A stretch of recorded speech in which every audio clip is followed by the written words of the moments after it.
If you're a fan of Frank Lloyd Wright's designs, you can show your appreciation with the tie you wear or with the house you built.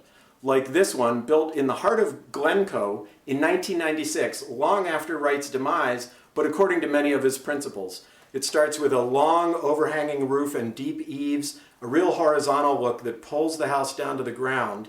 And then inside, as well as outside, a lot of exposed natural materials. The brick of the exterior also shows up on the fireplace. You've got a lot of wood beams and floors, and in other places exposed. There are light sconces with an architectural look to them. It all conforms to a prairie kind of a look. Bob Binder and his wife built this house. Bob, you built a new Frank Lloyd Wright style house rather than buying an old one because you said there's an advantage to doing so. Well, yeah, in that way you can get a kind of modern construction, modern conveniences, along with all the wonderful properties of the prairie style design.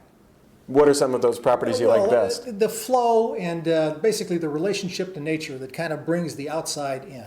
Oh, that's wonderful. And there is a nice flow in the house, and I understand that's partly because of a prairie principle you've followed. There's over Absolutely. 2,000 square feet on the first floor alone, right? But there's a key to that. Yeah, well, it's in arranging the space so that you can see around the corners, but you can't see everything.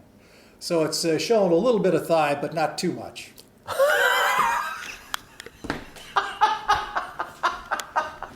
You're hilarious. It's okay.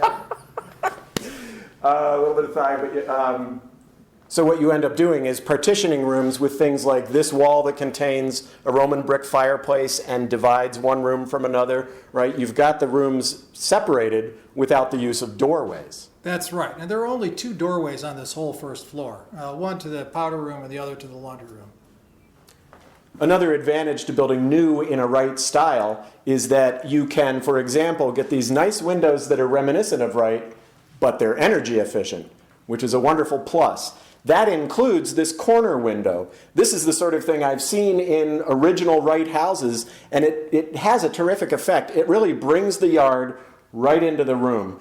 There are 4 of these corner windows, 2 on the first floor, 2 on the second. The other down here is in the family room. The family room behind the dining room here and then the kitchen are more modern spaces, but they are reminiscent of Wright. In the kitchen you've got cherry cabinetry and exposed metal and granite and other materials with that sort of raw materials feeling that Bob was talking about.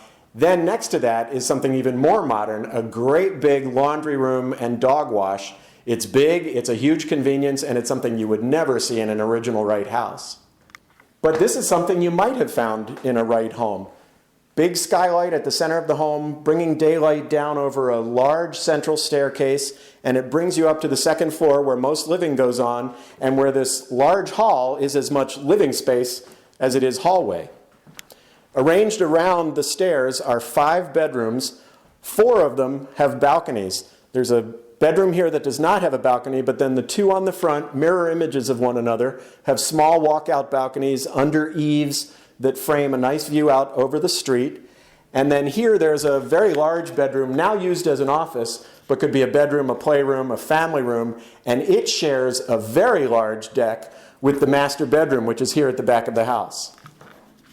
There are features of this room that Wright might have offered, like this great wall of windows that looks out onto a very green backyard, and all the wood trim surrounding the room, even extending up into the cove ceiling to give it an intimacy and bring it down a little bit. But there are large spaces that he would not have offered, like a great big dressing room and a far larger master bath. Those are the sorts of things that when retrofitting original Wright houses, people try to shoehorn in.